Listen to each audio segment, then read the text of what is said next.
ten kan furancɛla fanga yɛrɛ kuntala ale hakɛw dɔɔni jango siraw maaw kɔni kelen don ka u bolo bilali mun kɛ k'a fɔ ko u bɛ ɲangili ta k'anw sɛgɛrɛ ko bɛn ka sɔrɔ wagati kofɔlen na olu baaraw bɛ sen na nka an y'a ye k'a fɔ siraw maaw fɛnɛ u y'u ka ciden kɛrɛnkɛrɛnnen i n'a fɔ a bɛ to ka na cogo min na ni o ye Goodluck Jonathan min a nana tagamala an fɛ yan kunungo a bisimilala Abdulaye Diop fɛ ani jamana marabolo ɲɛmaaw ye ɲɔgɔn ye a kɔni ma walawalali kɛ an ye kosɛbɛ nka maliden caman y'i fɛla fɔ a ko la dɔw ye a yira k'a fɔ hali bi a nana Faransi ka ciden de la Jamil Bitar aw kɔni bɛ ɲinini caman kɛ nin ko in na a bɛ hakilina caman di nin ko in na Goodluck ka nin tagamako in dɔw ko furancɛla fanga mɔnɔbɔli kuma de bɛ a kɔnɔna la nka Bitar e yɛrɛ hakilinata ye jumɛn ye ni visite na ba Maliba kɔnɔna la bi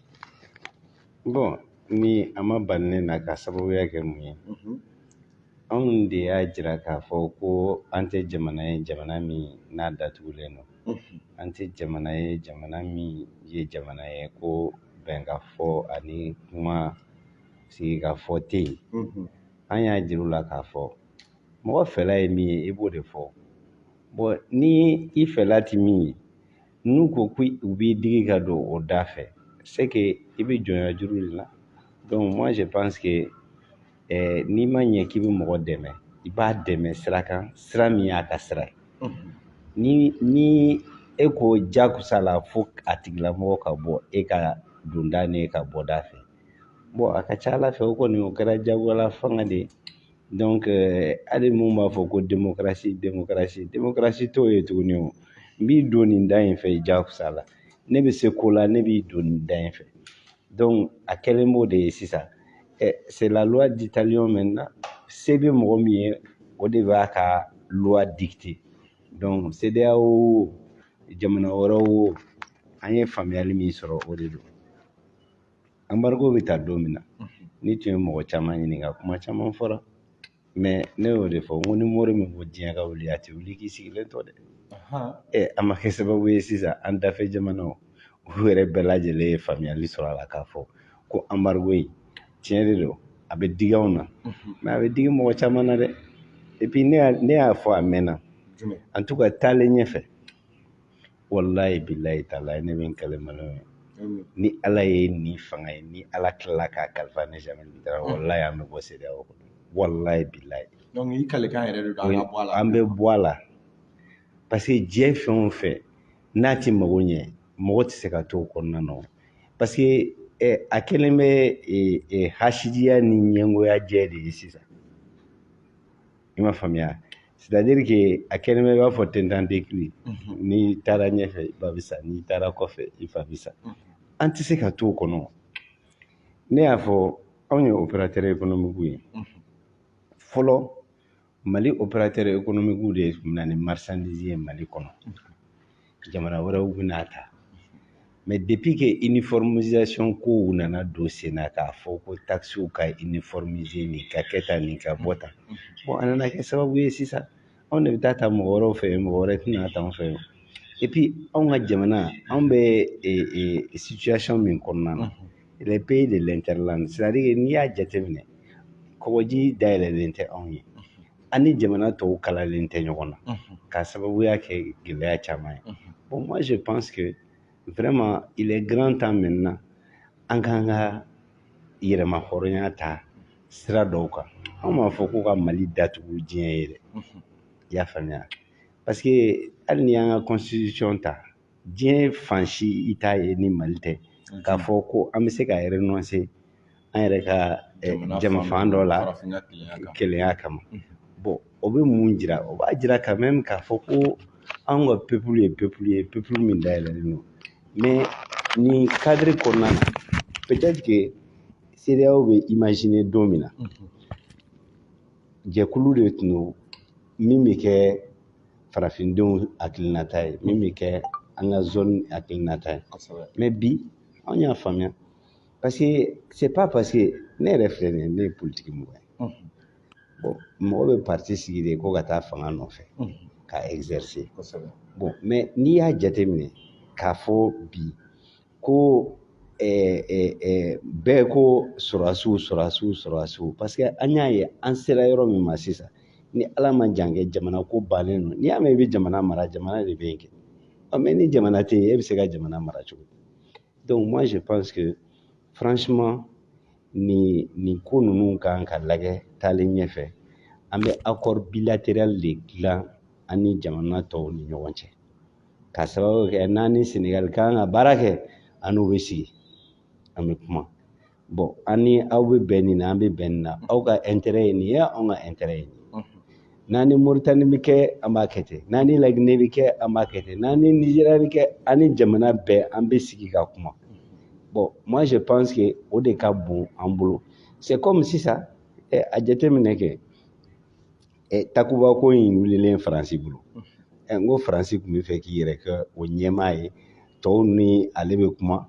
ale ni Mali fana bɛ kuma premier ministre ko de la ko procuration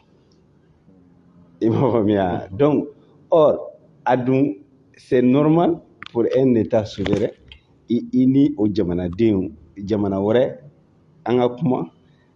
cadre fɛngɛlen kɔnɔ hali sisan kɛ Macron b'o kelen de la pour que ale tɛ wuli ka taa Russie jamana a fɔ Ukraine a yɛrɛ kelen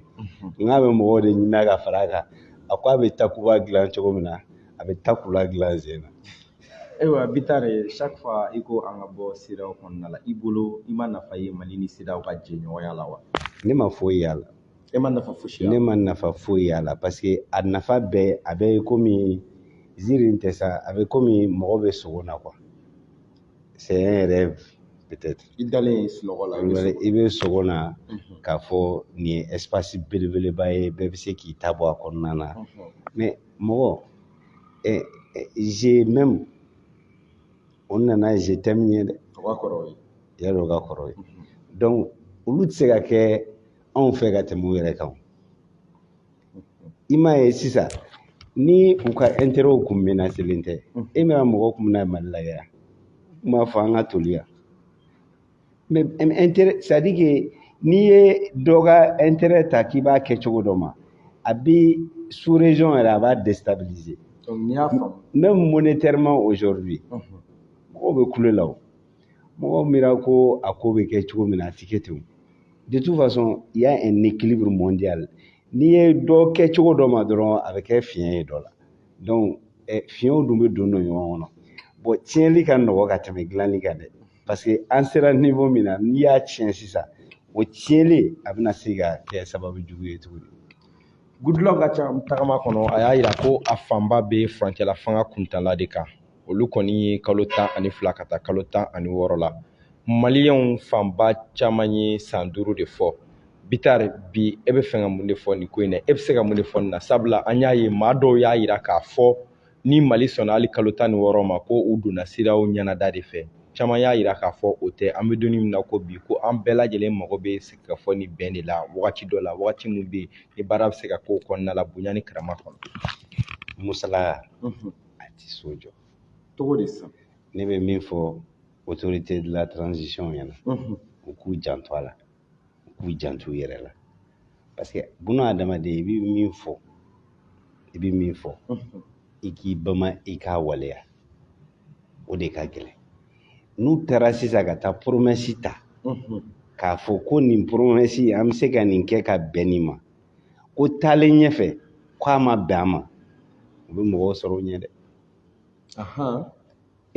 mais maliyɛnw de ye nin fɔ k'a fɔ ko kalo 6 ka taa se san 5 ma k'u yɛrɛ ka jateminɛ k'a kɔnɔna na n'u ye jateminɛ k'a kɔnɔna na n'u yɛrɛ bolo k'a fɔ k'u fanga bɛ se k'a baara hali kalo 1 kɔnɔ o y'u kungo ye dɛ parce que danaya dara olu de kan mais n'u taara fɛn minɛ CEDEAO mɔgɔw bolo sous la pression o tɛ mɔgɔ ye u kɔ tuguni dɛ il faut que mɔgɔw k'o faamuya c'est pourquoi nous on demande vraiment aux autorités ou ka langage de la vérité ils n'ont qu'à tenir ça avec le peuple langage de vérité ka tiɲɛ fɔ jamanadenw ɲɛna k'a fɔ a y'an bila ci min na anw hakilinata ye k'a daminɛ nin kalo hakɛ la ka taa nin na nin bɛ se ka kɛ nin bɛ se ka kɛ nin bɛ se ka kɛ donc u ka bɔ k'o fɔ ni bɛnkan min fɔra ni bɛnkan min bɛnna yanni CEDEAO mɔgɔw ka t'u sigi k'u bɛ taa kuma wɛrɛ fɔ u yɛrɛ ka bɔ k'a fɛrɛnfase maliyɛnden bɛɛ lajɛlen ɲɛna k'a fɔ an kɔni anw miiriya t'a ye a bɛ kɛ tan a bɛ kɛ tan a bɛ kɛ tan a sababu ye nin ye a jɔse ye nin ye ka explication c'est-à-dire k'a ɲɛfɔ jamanadenw ye pour que jamanadenw b'a faamuya mais n'u taara ka taa don da fɛ k'a sɔrɔ min tɛ maliyɛnw ka da ye an b'a la dɛ. wa Bitari o yɔrɔ in na CEDEAO kɔni ka kalo 16 in kɔnɔna la e yɛrɛ ka jateminɛ la baara caman tɛ se ka k'o kɔnɔ ou bien e ka jateminɛ na o ka dɔgɔ ne tɛ gouvernement kɔnɔ ne tɛ gouvernement ka moyen dɔn bi ne t'a dɔn fana dɛmɛ wɛrɛ min b'u bolo k'a ɲɛsin jamana in ma donc n'i ko élection i ko musaka n'i ko lakana i ko musaka n'i ko lakana fɛn caman b'a kɔnɔna donc réforme politique ni institutionnelle min bɛ yen ko o ye format minima ye ko transition kan k'o kɛ pour que Mali kura bɛ sigi sen kan autorité olu de b'a a possibilité dɔn c'est pourquoi dialogue national la ni anw kun n'o a élément bɛɛ tun b'an bolo anw bɛ se ka dantigɛli kɛ dialogue assise in kɛnɛ kan. donc a tun tɛ kɛ intervalle aw tun bɛ wagati yɛrɛ dɔ de suma ka di sini an tun sini k'a fɔ ten san 5 san 3 san 2 san 4 san anw bɛ se k'o fɔ mais assise kɛnɛ kan n'i y'a ye o décision ma se ka ta de façon ferme possibilité dir'u ma de possibilité min dir'u ma awa n bɛ min fɔ maliyɛnw k'a faamuya gɛlɛya bɛ se ka kɛ ni gɛlɛya bɛ kɛ mais foyi t'i sɔrɔ nɔgɔya kɔnɔna na i ma faamuya n bɛ min fɔ n bɛ segin a kan tuguni maliyɛnw k'a faamuya a bɛ se ka gɛlɛya mais n'an ye mois de mars pan o ye terrain yɛlɛlen yɛrɛ ye k'an tɛ jɔ tuguni dɛ. mais pourquoi mois de mars Bitara parce que an bɛ février la pourquoi mois de mars u ko u m'a fɔ kalo kelen u ko semaine kelen a bɔra semaine 2 a bɔra semaine 3 a ma kɛ kalo kelen ye la nature a horreur du vide parce que i yɛrɛ y'a fɔ i ka introduction kɔnɔna na i m'a ye sisan an ka corps transport peut-être c'est 400 000 tonnes c'est 500 000 tonnes min ka kan ka transporter a bɛ taa sira jumɛn fɛ sisan a bɔra Sénégal ni Côte d'Ivoire ka sira kan a bɛ taa Mauritanie fɛ a bɛ taa Laginɛ fɛ o Persi ni jamana 2 olu ka san recette kan a bɛ dɔ kɛ dɛ o dɔrɔn tɛ dɛ o dɔrɔn tɛ ayi mais les coûts mondiaux ko n'i bɛ feereli kɛ i bɛ feereli kɛ en fonction de ton coût de revenu o ye kelen o fana ka bɔ a la ne bɛ min fɔ ni mɔgɔ n'i ye habitude perdu n'i ye sira bila o sira kelen tali i bolo a ka gɛlɛn dɛ hali e yɛrɛ n'i bɛ taa i ka so sira min fɛ ni o y'o sira datugu n'i ye sira wɛrɛ minɛ a ka ca ala fɛ i segintɔla sira kɔrɔlen kan fo tubabu nasi dɛ n'o tɛ a tɛ kɛ dɛ donc moi je pense que on est dans une situation aujourd'hui chacun a intérêt en tout cas à ce que situation a ka se ka calmer mais hali ni situation calmer na en tout cas ne ye n ka position di o jumɛn o ye ne ka position ye n ko taalen ɲɛfɛ an bɛ bɔ CEDEAO la ka bɔ a la mais ne m'a dit même le franc CFA là bon réflexion kan ka bila dès maintenant en cours parce que n'i y'a jateminɛ mais les Nigériens olu b'u ka naira utiliser u m'a fɔ k'u tɛ don éco la Faransi m'a fɔ k'a b'o dayɛlɛ fana ka mɔgɔw jakusa ka don Ghana o t'u ka sili utiliser ou bien moi je pense qu'il faut éviter ces situations là et maintenant là les Maliens doivent comprendre que diɲɛ sera yɔrɔ min ma sisan on est dans un monde de compétition o baara dɔrɔn de bɛ se ka mɔgɔw wasa a b'i bɔ jɔnya juru la o ye kelen ye et puis c'est un monde dans lequel monde cruel de don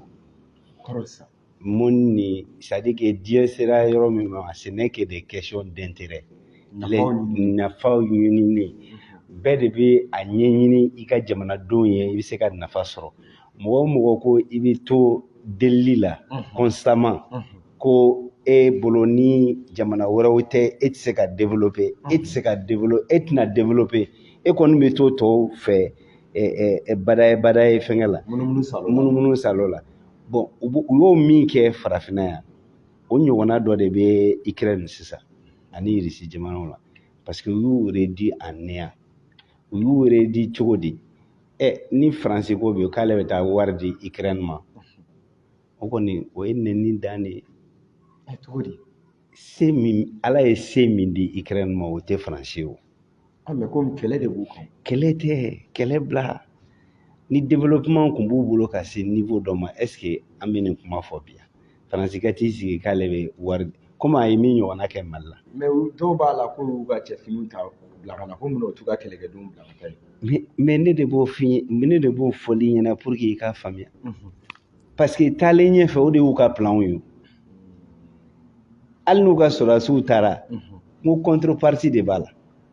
mais aujourd'hui Poutine ye min bombarder nin ye olu ko bɛ wari min di o man ca n'o ye et puis moi je dis aux gens il faut faire extrêmement attention tous les états mais n'i y'a jateminɛ Libye cira cogo di pour des intérêts i m'a faamuya Saddam Hussein c'était pour des intérêts Serbiw ka cɛ c'était pour des intérêts nin bɛɛ bɛ kɛ intérêt de kɔnɔ n'u ka intérêt bɛ yɔrɔ min na ils sont prêts et c'est pourquoi aujourd'hui Poutine ne va pas reculer devant l'intérêt des Russes a tɛ segin a kɔ ka segin a kɔ bon moi je pense que entre autres a ma se an ka colonel ciya ma mais colonelw b'a yɛrɛ bolo Bitari i bɛ k'o intérêt comme fɔ nin i ye an ka CFA bɔli ko kuma fɔ maliyɛn caman bɛ a kuma fɔ i bolo bi Mali ka mana bɔ CEDEAO la ka bɔ franc CFA la a bɛ se ka dɔ fara an ka sɔrɔ yakubali kan yali a tɛ gɛlɛya don an ka commerçants bɛ taa sanni min kɛ kɔfɛ a gɛlɛya foyi t'a la a bɛ taa dɔɔnin de sa a bɛɛ bɛ programme de baaraw de bɛ kɛ c'est du moyen et long terme bon moyen et long terme c'est que on doit faire là an b'o de baara an b'a fɛɛrɛ tigɛ an ti don ko la an kunfɛ ten sa i m'a faamuya parce que CEDEAO ko ninnu ni fɛngɛ ninnu nin bɛɛ kɛra kunfɛ ko de ye bon aujourd'hui regarde la position an bɛ position min kɔnɔna na bi moi je demande de désenclaver notre pays désenclaver notre pays o ye mun ye a fɔlɔ ye min ye k'an ni jamana tɔw kala ɲɔgɔn na goudron tɛ se k'o ɲɛnabɔ dɛ rayo de bɛ se k'a ɲɛnabɔ désenclaver notre pays la ka kɔgɔji sama ka na ni n ko arayi ka don an ni farafin jamana ninnu bɛɛ lajɛlen cɛ kelen kelen n'o tɛmɛna ka bɔ yen waati min na ka kɔgɔji fana k'a sama ka na o fana ye hakɛ dɔ ye o tɛmɛlen kɔfɛ sisan ne bɛ min da o kan o ye kuranko ye n bɛ segin a kan tuguni fo ka centrale électrique nucléaire dɔ dilan sur la base de l'uranium nord la min bɛ se ka kɛ sababu ye ka courant di Mali bɛɛ ma ka tila ka courant di sous région bɛɛ lajɛlen ma presque Fufalaki o bɛ se ka kɛ n'o de ye i m'a faamuya énergie solaire c'est bon tout ça c'est bon mais teliya la min bɛ se ka kɛ ne bolo o y'o ye i y'a faamuya o tɛ irisiw kɛ olu bɛ se k'an dɛmɛ o la donc mɔgɔ a sera surun kɔni ye irisiw ye i m'a faamuya kɔgɔji segilen o sira surun ne bolo o bɛ se ka kɛ tirikiw ye arayi ka an ni Conakry ni tɔw ka an bɛɛ don ɲɔgɔn na sisan Abidjan Burkina ni ka an bɛɛ kala ɲɔgɔn na sisan mɔgɔ min bɛ se k'o kɛ a nɔ ganigani fɛ sisan o ye chinois ye ni dɔ y'a fɔ n ye ko chinois tun y'o projet na Mali la mais ko Faransi ye attaque min kɛ Radisson na ko o kɛra sababu ye ka o mɔgɔ boli mɔgɔ ma boli parce que ni nin baara sifaya bɛ kɛ sisan ni Laginɛta kan ka kɛ arayi bɛ bɔ Conakry ka frontière sɔrɔ cogo min na il faut que Guinéens kɛ o fɛngɛ ɲɛnabɔ anw fana ta bɛ se yan cogo min na an b'o ɲɛnabɔ nin bɛɛ baara a bɛ ɲɛ c'est pourquoi ne ko jamanaw ka kuma n'an bɔra CEDEAO kɔnɔna na an b'a ɲɛnabɔ fila fila Moi, j'ai une stratégie, j'ai une théorie, parce que pour moi, faire nos pays, aux négociations quand nous fla. Mais ni qui vient ni jamana be wele sisan na sigi anga dana a dossier au montage ni fingo avec là. Mais deux États, on tombe d'accord. 600 km, ne be 300 ta, e be 300 ta, an bɛɛ bɛ taa négocier yɔrɔ kelen na. Donc, trafic min bɛ k'a sanfɛ a bɛ sara au fur et à mesure. Moi, je crois que il y a des situations comme ça qu'on peut faire facilement. Mais ni k'i bɛ bɛɛ fara ɲɔgɔn kan. O jama o hakilina bɛ se ka munɔntɔn k'a kɛ kelen ye cogo min na. Mais e ko yɛrɛ dilan ni sisan a ma kɛ o problème kelen ya. Donc, au fur et à mesure que on a des situations comme ça, ni anw ni Laginɛ donna ɲɔgɔn na sisan. Se ka kɛ sababu ye Burkinabɛw b'a fɔ an ka don ɲɔgɔn na. Burkina ka b'olu fɛ yen ka na frontière la u ka kan ka min kɛ an fana ka kan ka min kɛ etc. Donc an bɛ négocier o cogo la. Même ka compagnie aérienne ka sanfɛ siraw k'a bɔ sisan. Par exemple ni anw ni Laginɛ ou bien an ni Sénégal bɛnna na sisan. Sénégalais bɛ avion 2 bɔ, anw bɛ 2 bɔ, ou bien a bɛ 3 bɔ, an bɛ 3 bɔ. Donc le flux a bɛ fait, c'est-à-dire a tɛ tigɛ quoi. Bon, tout ça c'est des possibilités à ka nɔgɔ an ka discuter entre nous. Il y a des possibilités, c'est-à-dire que moi je dis aux gens que vraiment c'est pas les initiatives qui vont manquer, mais qui peut faire quoi après. C'est ça le plus important.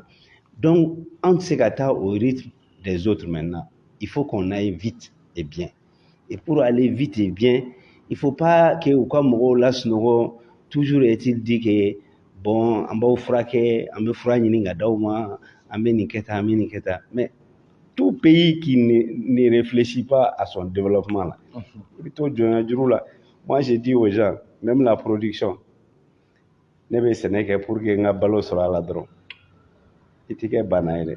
f'i ka fɛn de produit min ka ca ni e ka dunta ye pour que i bɛ se ka feereli kɛ ka penser k'a fɔ n bɛ Mercedes san n bɛ piscine jɔ n ka so n bɛ villa jɔ n bɛ nin kɛ tan n bɛ nin kɛ tan o bɛɛ bɛ sɔrɔ de kɔfɛ mais ni sɔrɔ tɛ e la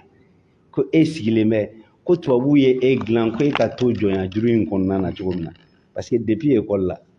on tire l'initiative privée. Depuis bi école la e bɛ don école la don min na tubabuw ka baara ye de k'i dilan k'i kɛ fonctionnaire ye k'i kɛ bureau kɔnɔmɔgɔ ye k'i kɛ directeur ye k'i kɛ taalen ɲɛfɛ ministre ye k'i kɛ nin ye k'i kɛ nin ye o si ne e bɛ balo ka sara la i b'i si kɛ baara de la i kɔni tɛ se k'a fɔ ko ne bɛ villa de luxe ta n bɛ nin ta non tu n'es pas dans ça i m'a faamuya donc c'est pas comme les Américains. Amérique de bɛ mɔgɔ ye a bɛ bɔ fufalaki la a bɛ kɛ bana ye mais c'est comme ça mais chez nous c'est le contraire mɔgɔ yɛrɛ sigilen bɛ dɔrɔn bon fatalité dakan ala ma dakan jugu ɲɛsin mɔgɔ si ma. Ok, président, il y a cadre décision des partis politiques pour la transition réussie. On a une boule qui fait un mot de para ka boula, fait nous sommes à yelma, aller à désolidariser ka boula. On a une boule ça quand tu cadre au calita pose la porte. On a un peu de boule, anima et raciste pas, kabokoina. Il m'a dit pour le moment, quand tu as pas fait la sécurité. Il y a le mal confessé pour amener le cadre de la vie, la transition qui est là. Et le cadre de l'engouement, ne pas donc falloir ne faire. Nous nous se cola anti bisro. Nous nous farala ɲɔgɔn nous nous se cola anti bisro ça. Hein, bɛɛ bonya bɛ yɔrɔ. Mais moi je dis aux gens, il faut faire extrêmement attention parce que faso ko o fana ye diinɛ dɔ de ye. Diinɛ jɛsen dɔ de don. An si t'a ɲinina k'a fɔ ko a ka tiɲɛ koyi. An b'a ɲɛlen de fɛ. Mais bamananw ko ten ko dugutigi kɔrɔ tɛ dugu ɲɛlen fɛ. Mais de toute façon ne y'o de fɔ. A mana gɛlɛya cogo o cogo. A tɛ mɔgɔ si bɔ a ka maliyɛnya la n'u ka liberté ye k'a fɔ k'u bɛ kuma ou bien u bɛ bɔ ou bien u bɛ nin kɛ u bɛ nin kɛ u k'a kɛ mais olu tɛ se ka maliyɛn bɛɛ siri miliyɔn mɔgɔ maliyɛn siri juru la ko anw ka don olu ka da fɛ majorité bɛ yɔrɔ jumɛn bi c'est ça le plus important karisa désolidariser la o karisa parce que diɲɛ ko bɛɛ ye conviction ye n bɛ se ka fili n kɔnɔnata kan mais n'i ye tiɲɛ ye k'a fɔ ko n ti tiɲɛ yɛrɛ ko nin o fana ye kojugu ye dɛ.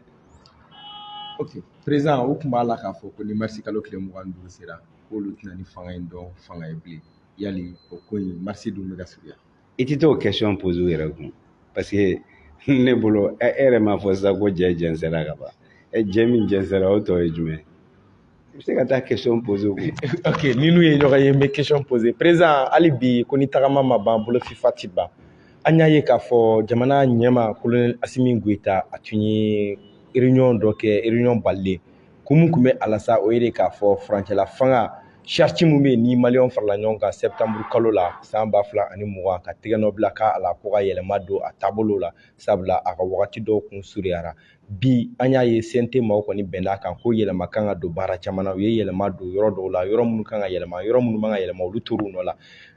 e yɛrɛ ye a gafe in i ye dɔ sɔrɔ a ko la wa i hakilina ye jumɛn ye a yɛlɛmaliw baaraw la. Bon CNT ka baara tɛ Asimi ka baara tɛ gouvernement ka baara tɛ maliyɛnw de y'a décider ko charte in k'a ka yɛlɛma assise senfɛ donc o baara min bɛ waleya la bɛɛ n'i ka baara donc u b'u ka baara de la u tɛna se ka taa fɛn k'a kɔnɔ an ma jɛ ka min fɔ ni ɲɔgɔn ye donc moi je pense que ça va dans le cours normal des choses. Président an y'a ye k'a fɔ Barikani ka tagaliko kɔni fɔra u ye kalo 4 kalo 6 fɔ mais an ɲɛ b'a la k'a fɔ u bɛ yɔrɔ min na kosɛbɛ ni o ye Gawo ye Gawokaw wulilen don ko f'u ka taa aw bɛ se ka mun fɔ o ko la hali bi. N'a danna ne ma seconde kelen t'u sɔrɔ yan ne tun y'o fɔ aw ɲɛna maintenant depuis ala ma décider yɛrɛ k'a fɔ k'u bɛ taa ne y'a fɔ n ko ni n'u y'a mɛn ni tubabu ninnu a waati la n y'a fɔ ten n ko n'u y'a mɛn ko Jamil Bitar président de la République du Mali n ko yanni ne ka bɔ Torokɔrɔbugu ka Kuluba sɔrɔ o k'a sɔrɔ u sera aéroport la. O ye boli ye sa dɛ. Ah mais c'est ce que j'ai dit u bɛ mun ɲini yan n tɛ n jugu dɔn o ye tiɲɛ mais i kɛlen k'i jugu dɔn o kɛlɛcogo kɔni o man ka gɛlɛya i bolo dɛ parce que an tɛ français yɛrɛ contre la an bɛ la politique française ne y'a fɔ n ko diɲɛ kalayali fɛn tɛ France bolo France ye fantan jamana de ye il faut que les gens comprennent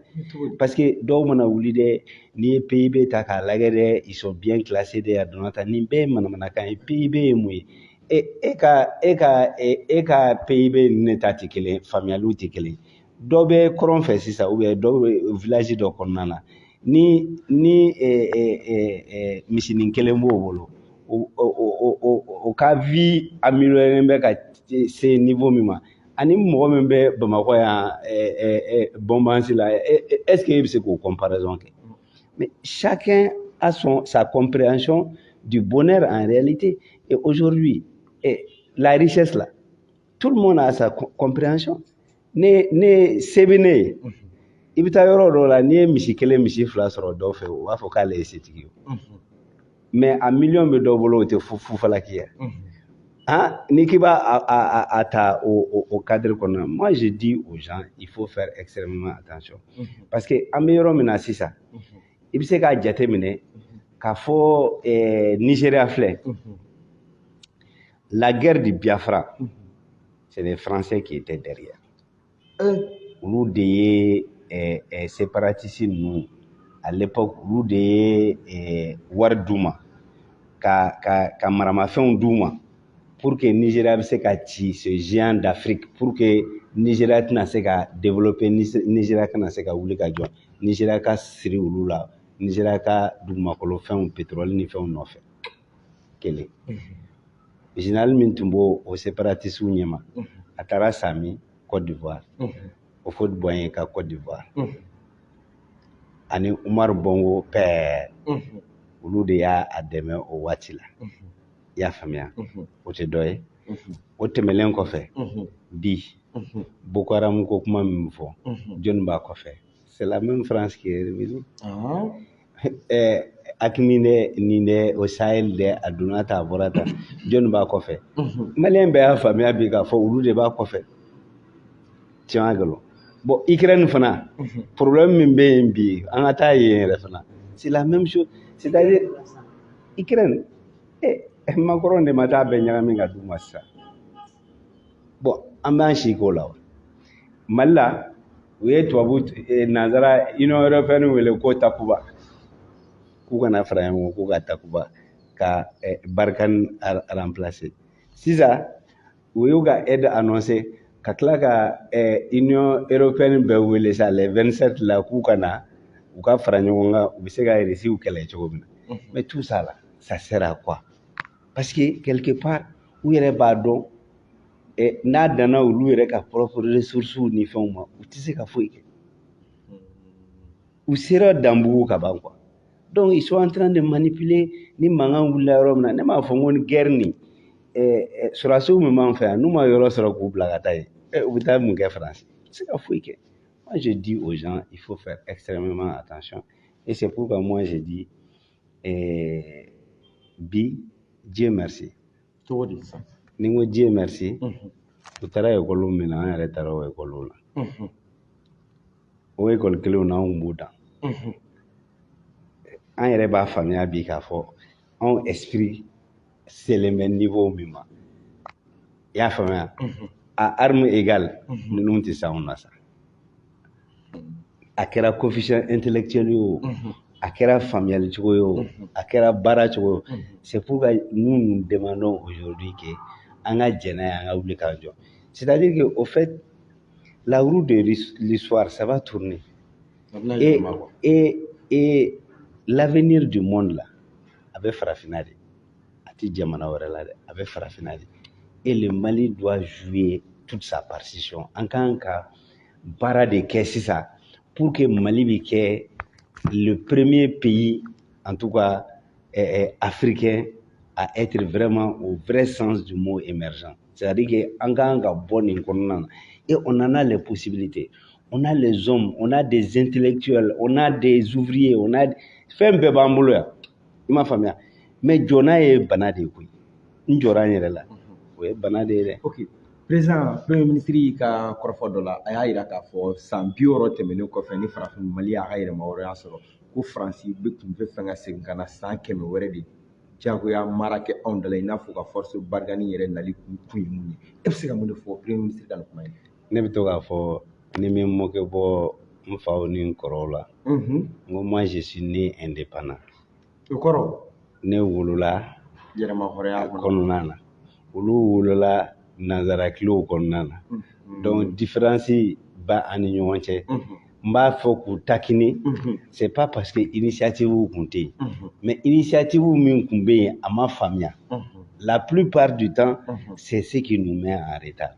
parce que ils trouveront toujours des gens pour les manipuler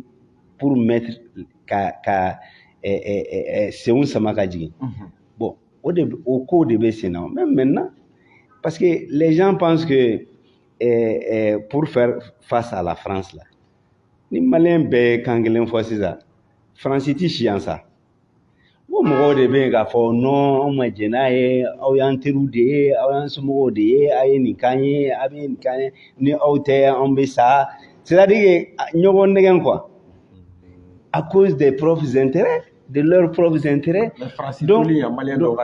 mais olu bolo u bɛna kɛ faamaw ye toujours u bɛna kɛ présidents ye u bɛna kɛ ministres ye u bɛna kɛ nin ye u bɛna nin mais la plupart c'est-à-dire que politique sira kan o de b'u kungo la ne m'a fɔ ɲɛna don la ko ni élection surunyana sa a bɛ fɔ de ko jɔnni ye Faransi ka candidat ye Mali kɔnɔ yan o de bɛ kɛ n'o tɛ bon u bɛ mun soutenir pour la plupart n'u tugura mɔgɔ min nɔfɛ o de bɛ passer o bɛ passer cogo di sous région présidents min bɛ yen u b'olu bɛɛ don olu ka cadre kɔnɔna na et puis soutien bɛ bɔ wariw bɛ sɔrɔ financement bɛ sɔrɔ tout ça là mais la plupart c'est ça i m'a faamuya hali a fɔra ko complot ni fɛnw min bɛ kɛ mais n'i ye complot ye nanzara kelen tɛ se ka complot kɛ n ko a ni jamanaden dɔ de b'a kɛ et Modibo Keïta l'avait dit quand il renvoyait les Français les militaires français a y'o gɛn waati min na a ko ne b'o gɛn bi mais n bɛ min fɔ aw ɲɛna jamanaden jugu dɔw bɛ tila k'u sama ka na n'u ye a ma kɛ u ma segin o sira kelen kan et puis même l'histoire de ko na français nana ka na sauver a bɛɛ kalo tout ça c'est des montages c'est à dire n'i ye nkalon dilan ka nkalon dɔw dun y'a yira k'a fɔ n'olu kuma na o don ko bi b'a sɔrɔ maliko kuma tɛ yen i y'a fɔ u m'o de fɔ mais a bɛɛ nkalon an bɛɛ y'a ye sisan k'a fɔ ko tiɲɛ kun tɛ cɛ ka bɔ kɔnɔ ka bamakɔ sɔrɔ a ma nɔgɔ dɛ o kuma dɔ mun bɛ yen quoi ok président an ye kɔsani na gɛlɛya kɔni bɛ yen sukɔnɔmɔgɔw yɛrɛ b'u bilen dɔɔni gɛlɛya la yalima i bɛ se ka fɔ pour que maliyɛndenw hakili ka sigi parce que nin ko in kɔni tɛ se ka kɛ ka sɔrɔ gɛlɛya ma n'i ma ɲɛ i ka yɛrɛma hɔrɔnya ta k'i bɛ k'i yɛrɛ ye i bɛ bɔ maa yɛrɛ bolo k'i mago don i yɛrɛ ka ko la waati kɔni bɛ kɛ ni gɛlɛya yalima ladilikan jumɛn bɛ bolo ka lase maliyɛnw ma minnu bɛ bi ka mɔgɔw jala wuli ni gɛlɛya ko ye bon n'i ko gɛlɛya bɛ yen a n'a kɔrɔ bɛ ɲɔgɔn na dɔ ka hɛrɛ sɔrɔ kuma o ye dɔ ka gɛlɛya sɔrɔ kuma n'i ye dɔw ɲininka o ko stock min b'u bolo a ye san caman kɛ o stock ninnu u bɛ se la bi k'a feere o ye kelen filanan ye mun ye ne bɛ min fɔ nin ye kuma caman bɛ fɔ ani tiɲɛ ka jan ɲɔgɔn na dɛ dɔw yɛrɛ bɛ wuli ka a gaze i b'a sɔrɔ yɛrɛ olu yɛrɛ bolo tɛ baara yɛrɛ la parce que baarakɛla o ka kuma man ca o i y'a faamuya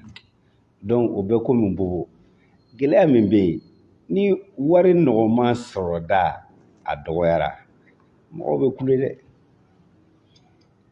a jateminɛ kɛ i bɛ ka tile la combien de milliards a détourné na a mana kɛ dɔɔni min ye o bɛɛ tun bɛ fili mɔgɔw ni ɲɔgɔn cɛ sa mais n'o tɛ yen tuguni don o fana gɛlɛyaw bɛ yen mɔgɔw kana c'est à dire les gens il faut pas tout remettre frontière datugula ni datugula frontière datugula a tɛ marchandise balila ka don dɛ an bɛ se k'a fɔ minɛnw min bɛ pɔriw la Abidjan ni fɛngɛ la n'u kun ka kan ka don n'u ma se ka don mais minɛn kuraw kɔni positionnement wɛrɛw taara olu la déjà i y'a faamuya donc il faut pas que les gens diabolisent c'est pourquoi ne ko n ko d'ici le mois de mars parce que kalo kelen kalo fila commande kuraw n'u bɛna sira wɛrɛw fɛ mais ballon bɛ jɔ kɔnɔ maintenant min ye k'a fɔ ko a tɔgɔ ye di wariko an ka fonds min gelelen don tout ça là mais l'État un État c'est fait pour ça le ministre des Finances il est intelligent c'est un banquier il doit trouver des astuces pour pallier à ça sur le moyen le long terme au baaraw kan ka kɛ cogo min na je crois qu'il a suffisamment de services techniques pour le faire voilà. Ouais, mais expert dɔw y'a yira k'a fɔ ni fɛɛrɛ ma ɲini nin ko in na ko kalo 4 kalo 5 ko gɛlɛya bɛ don Mali gouvernement na ka se ka baarakɛlaw sara mais e bɛ se ka kalo 4 kalo 5 sɔrɔ nin kɔnɔ cogo di expert mun y'a fɔ nin ye o ye nanzara expert ye sa cɛ a ye sabali sa n ko la nature a horreur du vide c'est à dire que ala yɛrɛ ye diɲɛ ni wulila ka bɔ fɛn wɛrɛ de bɛ sigi nɔ na sa et puis même l'histoire de Banque mondiale FMI tout ça là jamana fɛn o fɛn bɔra a kɔnɔna na a bɛɛ wulila k'i jɔ e taalen ɲɛfɛ n'a kalifalaw na fana hali o yɛrɛ Banque mondiale ni FMI des réflexions sont en cours parce que aujourd'hui il faut mener une politique de ses moyens et une politique en tout cas pour son peuple. Rien ne vaut la sécurité de son peuple. Si je parle de la sécurité, je parle de la sécurité de façon générale. Façon générale, c'est quoi? C'est non seulement la sécurité, c'est-à-dire au plan physique, mais au plan économique et au plan de souveraineté. C'est-à-dire qu'au bas de mes frères, il m'a fait sécurité à boulofara ka quoi. Mais on va se battre pour ça et on est en train de se battre pour ça. Maintenant, si on est mal compris, c'est nous qui dégageons. Mais si on est bien compris par notre peuple, ce sera le salut du Mali. Ok, an y'a ye Premier ministre kɔni ye ɲɛfɔli dɔw kɛ Faransi ka lasigiden gɛnkun na ka bɔ Ba Maliba kɔnɔna na. A y'a yira k'a fɔ tiɲɛ don u ka jamana ɲɛmaaw ye lagosi ta ka ɲɛsin anw ma ko mais ni maa kofɔlen fɛnɛ ko ni politiki mɔgɔ dɔw tun bɛ bɛnbɛn na ka se ka fanga dafiri e bɛ se ka mun fɔ o la ou bien i bɛ dɔ kalama. Non, anw y'o fɔ a mɛnna sa. A tun bɛ complot min kɔnɔna na ani jɔnniw tun bɛ ɲɔgɔn ye mun ko ko dan ka kari fanga la fanga kɔrɔ mɔgɔw n k'a n'olu de tun bɛ ɲɔgɔn ye tiɲɛ ka galo bon dans tous les pays du monde Faransi ka fɛnw bɛ yɔrɔ min na Mais les calculs étaient clairs. Maintenant, ça c'est à la justice et comment on appelle, aux autorités de mener toutes ces enquêtes pour un jour mettre à nuit qu'à Bodien, qu'à Famia. Le Premier ministre était comme ça. Tu vois, Galo. C'est que ni comment on c'est que Bolo qui s'est donné quand. Donc moi je pense que même CEDEAO représentant Emma Akuma Dara ka sababu yake mi bɛɛ b'a dɔn a kun bɛ complot min kɔnɔna na parce que ni mɔgɔ b'i ka jamana kɔnɔ n'a ni jugu dɔrɔn de bɛ ɲɔgɔn ye o kɔni tɛ se ka k'i ɲi n ko de ye complot ye a bɛ fɔ jugu teri tɛ teri ye o bɛ se ka k'i teri ye cogo di. Ok président ɲininkali tɔ bɛ ne bolo k'a tɛmɛ la n bɛ segin kɔfɛ dɔɔni président an ɲɛ b'e la e tɛ ka pressé élection ko kuma na min ɲɛ bɛ parti politique tɔn caman de la minnu pressé n'o bi an ka taa kalafili la yalima e ka dalu ye jumɛn ye e tun pressé tɛ e dun fana mission bɛ kɔnɔ ka tɛ jamana in mara. mais ne bɛ min fɔ o ɲɛna de ma petite expérience mɔgɔ tɛ se ka ne tɛ se k'e kɛ fɛn e tɛ se ka ne kɛ fɛn sa ne y'o fɔ maliyɛnw ɲɛna sa hali ni Mali bɛɛ ko an b'i kɛ président ye ni Ala ma jɛ n'a ye i tɛ k'a ye sa mɔgɔw taara foro kɔnɔ k'u kɛ jamanaw président. Moi je pense que chaque chose a son temps i m'a faamuya n'an bɛ système kɔrɔlen kɔnɔ i bɛ se ka jɔrɛ mais pour moi an bɛ taalen système kura kɔnɔna na wari tɛ mɔgɔ san tuguni wari tɛ se ka élection tripatouiller donc kalon tɛ se ka so jɔ tuguni donc moi je pense que an b'o système min kɔnɔna na bi an ka baara kɛ de toute façon ni jamanadenw y'a faamuya k'a fɔ ko ko Bitar bɛ se ka nin jɔyɔrɔ fa a fɔra a banna ne kɔni tɛ nomination ko la n y'a fɔ bɛɛ lajɛlen ɲɛna parce que ni mɔgɔ y'i nommé bi i b'o ka jɔnya juru la mais ni jama farala ɲɔgɔn kan k'a fɔ anw bolo Bitar de bɛ se ka nin baara kɛ ou bien a bɛ se ka nin baara kɛ ni élection cadre kɔnɔna depuis ne wolola ne ma nommé n b'a fɔ maliyɛnw k'a faamuya o ye n ka conception personnelle ani n ka vision personnelle par rapport au pouvoir. Pouvoir mana dɔgɔya cogo o cogo moi je pense que a bɛ exercer de ni mɔgɔw y'u ka danaya ta ka da i kan n'i m'a minɛn fa u b'i bila kɛrɛfɛ mais n'i y'a minɛn fa tare. Donc c'est ça le plus important pour moi et moi je dis aux gens mɔgɔ caman bɛna ne fɛ yan ni association min bolo ni jama bɛ n bolo ni bɔra ne bɛ ɲininka de ne b'a fɔ ɲɛna he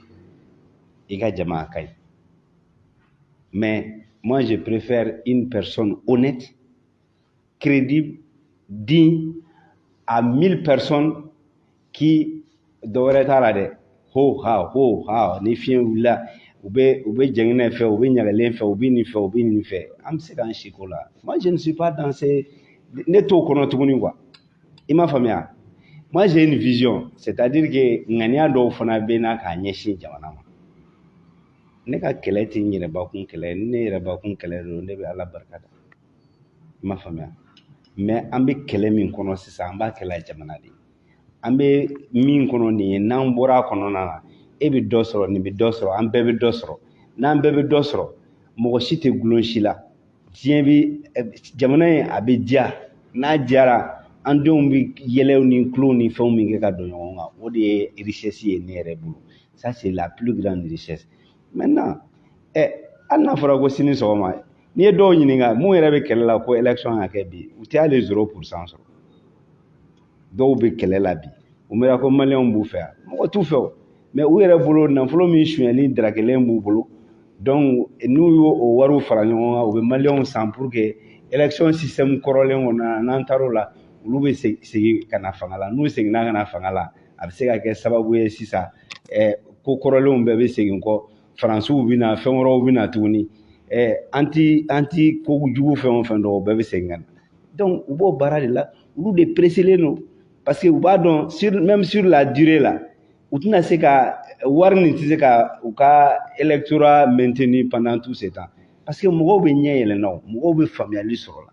mɔgɔw bɛ n'a k'a faamuya k'a fɔ ko gɛlɛya min tun b'an kan ko mɔgɔ dɔw tun bɛ yen min b'a gɛlɛya fɛngɛ la donc pourquoi moi je dis aux gens vraiment en tout cas hali sisan an ka mɔgɔ tɛ nin réunion na mais ni tɔnw b'i bolo i bɛ hakilinataw de di a bɛ jɛ k'a baara ni ɲɔgɔn ye ne ye projet dɔw fɔ sisan ça rentre dans le cadre de mon projet de société pour le Mali maintenant balo kow bɛ dilan cogo min na office du Niger bɛ se ka fɛngɛ cogo min na tout ça là moi j'ai dit même ka usine sigi ka baarakɛyɔrɔ dayɛlɛ mɔgɔ caman b'a fɔ n bɛna emploi créer depuis ala k'e dan e ma deli ka baarakɛla kelen ta i ka so e bɛ se ka miliyɔn baarakɛla dilan cogo di mɔgɔ bɛ se ka baara di mɔgɔ ma baarakɛyɔrɔ t'e bolo a bɛɛ dun tɛ se ka taa administration kɔnɔna na donc moi j'ai dit aux gens nous on a des projets on a des plans on sait an ka expérience fitinin kɔnɔna na an ye fɛn caman ye c'est pourquoi on dit fanga diya dɔrɔn tɛ ko ye c'est vrai masakɛya ka di mɔgɔw ye mais a bɛ bɔgɔ de la o ye kelen ye filanan ye min ye mɔgɔw bɛ wuli bon mɔgɔ min tɛ dɔw bɛ dibi la bi ni k'u bɛ dibi la ka sini ka olu bɔ dibi la k'u pan k'u bila mɔgɔw ɲɛma n'i ye mɔgɔ bɔ dibi la sisan k'a tigi ta k'a bila jama ɲɛma moi je donne un exemple mais il peut pas parce que hakilinataw tɛ kelen ye o ni ne ni e ye kɛlɛ kɛ sisan fɛn dɔ nɔfɛ an ye kɛlɛ kɛ mais mɔgɔ min t'a ɲɛdɔn ne ko k'e bɛna n'o tigilamɔgɔ ye ko ka n'o bila o ko la o bɛ se k'o ɲɛnabɔ cogo di n ko Bandaw ni Mɔkutari Wani ta kɛra o ye M5 k'a ka kɛlɛ kɛ o ka tila k'u ta ka n'u bila jamana ɲɛma ka wara faga ka tila ka sira su ɲɛ ayiwa président i da selen filɛ nin ye M5 ko ma a yɛrɛ ko bɛ cogo di M5 an bɛ baara la ni ala ka jɛ samedi yɛrɛ normalement conférence de presse dɔ bɛ yen ka hakilinataw di fɛngɛw ma et puis on est en train de travailler parce que baara bɛ sen na il faut pas que les gens comprennent M5 tɛ regroupement ye ten o n ko hakilina de don hakilina jamana in bɛ yɛlɛma cogo min na an bɛ baara kɛ n'o hakilina de maintenant bon mun bɛ calcul misɛnninw kɔnɔna na an bɔra o kɔnɔ an mɛnna mɔgɔw ko k'u famana o ma i bɛna mɛn tile fila in na président hakili la k'a fɔ ɲininkali caman jaabira a bɛɛ tɛna se ka fɔ bi ni ala ye don wɛrɛ yira an na an na wuli ka se i ma hali bi hakilina ni faamuya mun b'i la ka jamana ko la kuma kuncɛ la ani Ukraine ni Russie ka ko welekan mun b'i bolo ka ɲɛsin u bɛɛ lajɛlen ma Poutine Erdogan na an b'a fɔ ko c'est machine c'est-à-dire que cɛ de don quoi c'est un homme il m'a faamuya et aujourd'hui l'histoire donne raison encore davantage k'a fɔ ko diɲɛ k'u y'a kɛ des questions d'intérêt awa n'i bilala i ka jamana ɲɛma i ka jamana intérêt c'est ce qui prime o de ka bon et tant que m'i ka jamana intérêt défend k'i ka jamanadenw défend c'est que c'est des erreurs de l'histoire Macron tɛ nin an bɛɛ b'an bolo caman bi k'a fɔ a bɛ tan a b'a dɔn k'a fɔ Faransi bɛ diɲɛ min kɔnɔ il est là pour les intérêts de son pays et c'est ce qu'il est en train o kɛra tiɲɛ kan o kɛra nkalon kan o kɛra nin kan o donc vraiment moi je pense que don nataw la an bɛna baro kɛ Irisiw kan ani Ukrainiens kan ne yɛrɛ kɛlɛ bɛ yɔrɔ min na nin Donetsk ne ye n ka année de langue ne y'a kɛ yen ne ye Irisi kan kalan yen mɔgɔ caman bɛ kuma bi u t'a faamuya ne ye n ka année de langue ye université d'état ne ye n ka année de langue Russie ne ye Irisi kan kalan yen o dugu in kɔnɔna na ne bɛ segin a kan tuguni n'i ye mɔgɔ 100 o 100 kun bɔ ka jɔ i b'a sɔrɔ mɔgɔ 2 ou bien 3 o de bɛ se ka Ukrainien kan f'i ɲɛna o tɛ se ka kuma wɛrɛ la f'i ɲɛna ni Irisi kan tɛ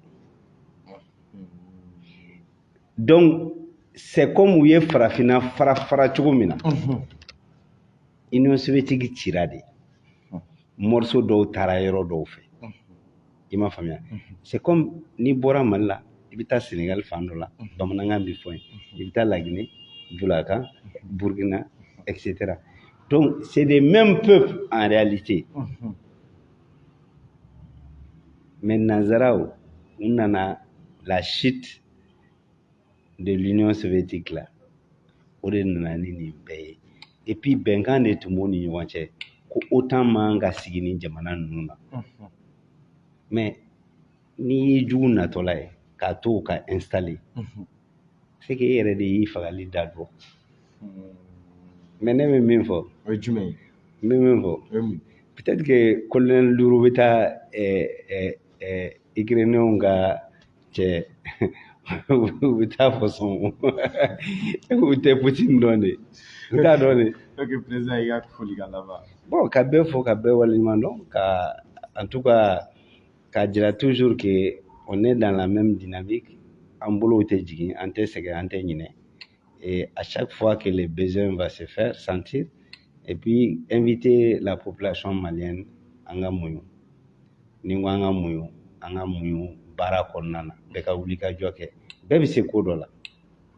i bɛ se min na e k'o kɛ dɔrɔn i b'o kɛ pour que jamana bɛ lafiya a ka ca Ala fɛ don nata la jamana in a bɛ lafiya. Merci.